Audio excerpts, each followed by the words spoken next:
अस्सलामुअलैकुम नाजरीन, आप देख रहे हैं तस्नीम टीवी और मैं हूं आपके साथ जावेद खान। चलिए रुक करते हैं इस वक्त की बड़ी खबर की ओर। दिल्ली जयपुर हाईवे पर गाय जिज़्विया का सिलसिला अभी थमने का नाम नहीं ले रहा है, बल्कि गुज़िश्ता दिनों शाहरापर और बहरोड में पहलू खान का वाक़या भी काफ़ी ज़ेरे बहस रहा। पुलिस ने नाकाबंदी करने की हिदायत दी थी। इसके बाद निमरा के एसओजी भी साथ टीम के साथ मौजूद थे। रात के बहरोड निमरा के दरमियान शहरावार पर नाकाबंदी करके इसे गांव की तरफ मोड़ दिया गया। स्मगलिंग का इल्म होने पर गांव वालों ने पुलिस को इत्तला दी तो गाय के स्मगलरों का पीछा करते हुए गाय के स्मगलर पिकअप छोड़कर फरार हो गए। दोनों पिकअप पर गाड़ियों में दर्जन भर गाय से भरी हुई थी। जिन्हें मिल गया इन्हें वही दही गौशाला भेज दिया गया है और पिकअप में पत्थर और शीशे की बोतलें भी भरे थे। निमराना के डीएसपी महावीर सिंह मौके पर मौजूद थे। शेखावत ने इस चीज़ का जायज़ा भी लिया। पुलिस ने नामालूम गाय स्मगलरों के खिलाफ मुकदमा दर्ज कर लिया है और पुलिस गाय के स्मगलरों की तलाशी भी कर रही है। श्रीमान एसपी साहब के आदेश से 11 से 2 बजे तक नाकाबंदी चल रही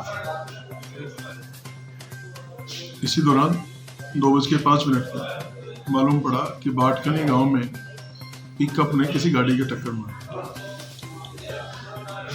घटना ये हुई कि नाकाबंदी को देखकर श्रीमान सीओ साहब पधारे थे, एसपी साहब पधारे थे। सकना नाकाबंदी को देख करके दो तस्करों ने अपना रास्ता बदल करके बाटकनी गांव की तरफ चले गए। वहां जाकर के पता किया तो पिकअप में 6 गोवंश भरे हुए थे। विधानसभा की तारीख में पहली बार आज बच्चों का इजलास हो रहा है। मुल्क और रियासत से 200 बच्चे एमएलए और वज़ीरा के किरदार में असेंबली पहुंचे हैं। बच्चों को वज़ीर आला, कायद, जज्बे इख्तिलाफ और वज़ीर और एमएलए का किरदार अदा दिया गया है।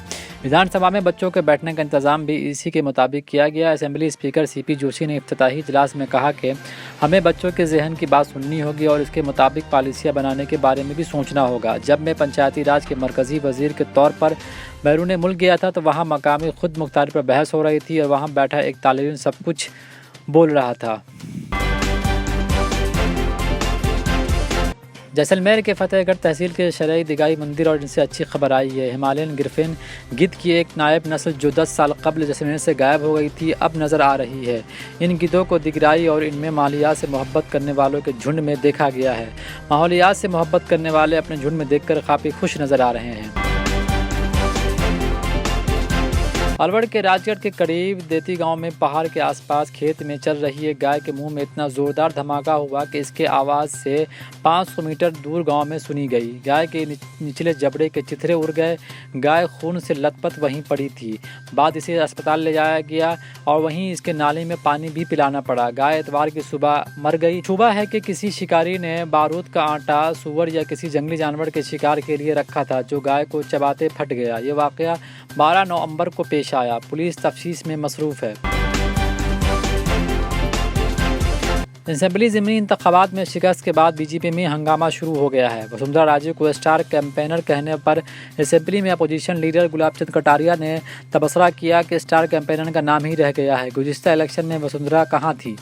बीजेपी के सीनियर लीडर और असेंबली में अपोजिशन लीडर गुलाब चंद कटारिया झुंझुनू के दौरे पर हैं। वो हफ्ता को यहां पार्टी अहदेदारों और कारकुनों के साथ 2 रोज़ा गौर तलब इजलास में शिरकत करेंगे। जब मीडिया ने ज़िमनी इंतखाबात में कटारिया की शिकस्त और बीजेपी को स्टार कैंपर वसुंधरा राजे पर सवाल किया तो इन्होंने कहा कि स्टार कैंपर का सिर्फ नाम रह गया है। गुज़िश्ता 3 इंतखाबात में वसुंधरा राजे कहाँ थी। पार्टी में ख्याल फ़र्द नहीं होता, पार्टी में इज्तिमाई फैसले से चलती है। मेवाड़ में शिकस्त पर इन्होंने कहा कि कुछ फैसले गलत थे, पार्टी सतह पर सोच विचार के बाद इसे आगे बढ़ाया जाएगा। ज़िमनी इलेक्शन में शिकस्त पर इन्होंने कहा कि हम जो उम्मीदवार आवाम को दिया था आवाम ने इसे कबूल नहीं किया। अगर कोई कमी रह गई तो इसे हम दूर करने की कोशिश करेंगे। राजस्थान के ज़िमनी इंतखाबात में कांग्रेस की ज़बरदस्त जीत पर शदीद रद्द-ए-अमल ज़ाहिर करते हुए मरकज़ी आबी वसाइल के वज़ीर गजेंद्र सिंह शेखावत ने कहा कि ये हार और जीत मकामी वसाइल की वजह से है। अगर कांग्रेस जिससे खुश है तो वो उसकी गलत फहमी में है। शेखावत ने कहा कि ज़िमनी इलेक्शन को आने वाले इलेक्शन का आईना में नहीं देखना चाहिए।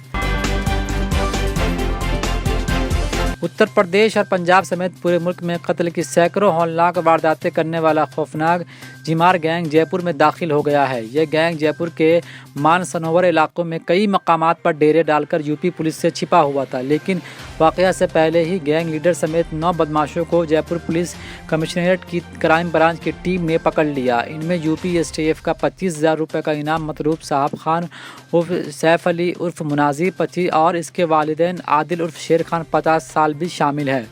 पुलिस में गिरफ्त में आने वाले इस छिपमार गैंग का अजीब रवाज है। अगर इस गैंग में का सरगना वही बनता है जिसने कम से कम 6 कत्ल किए हों।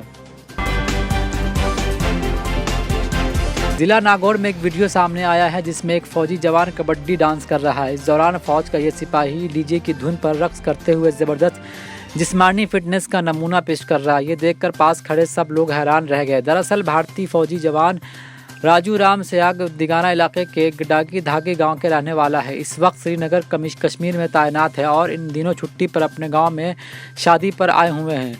जवान राजू राम सयाग 12 नवंबर को छुट्टी पर गांव आया था। गांव के चौक में डीजे बजाया तो वहां के कुछ दोस्त और बच्चे नाच रहे थे। इस पर इसने अपना बैग वहीं रखा और नाचने लगा। इस दौरान इन्होंने दोस्तों के साथ कबड्डी और स्पॉट डांस करते हुए जिस्मानी फिटनेस का मुजाहरा भी किया। पुलिस ने रिक्शा ड्राइवर को हिरासत में ले लिया है जिसने जयपुर के कपड़े के ताजिर को 10 लाख रुपए तावान के लिए बम भेजा था। ड्राइवर ने पुलिस हिरासत में चौंका देने वाला खुलासा किया। ड्राइवर ने बताया कि डम्मी बम का डब्बा इसे एक बुर्कापोश खातून ने दिया था। इसके साथ एक ख़त भी दिया था। जब वो सौदागर को डब्बा पहुंचा तो उसने ख़त पढ़कर डब्बा वापस कर दिया। ड्राइवर ने भी केक को गलत समझा और डब्बा घर ले आया। इसकी बीवी ने इसे रोका तो इसने डब्बा को और ख़त को नाले के पास फेंक दिया। पुष्कर का सालाना मजहबी मेला इतवार को कार्तिक महीने में देवधानी आकाशदीप पर गुस्ल और ढोल के थाप से शुरू हुआ। ढोल बजाने में अमेरिका, रूस, ऑस्ट्रेलिया के फनकारों ने भी शिरकत की। नगाड़ा के खिलाड़ी नथुलाल सोलंकी ने गैर मुल्की सियाहों के साथ मेला ग्राउंड में ढोल बजाकर मेले को दिलचस्प बना दिया। इस दौरान गैर मुल्की ढोलक जलसे ने भी ढोल बजाया और इस ग्रुप के साथ साथ पुष्कर मेले में शामिल हुई। नगाड़ा के खिलाड़ी नाथू सिंह सोलंकी ने बताया कि वो 50 से ज़्यादा ममालिक का सफ़र कर चुके हैं। हमेशा इस बात पर तवज्जो दी कि ढोल बजाने से फैसिलिटी मिल सके। तो फिलहाल इस बड़ी खबर में सिर्फ इतना ही। दूसरी बड़ी खबरों के लिए आप देखते रहिए तस्नीम टीवी और मुझे दीजिए इजाज़त। तब तक के लिए अल्लाह हाफिज।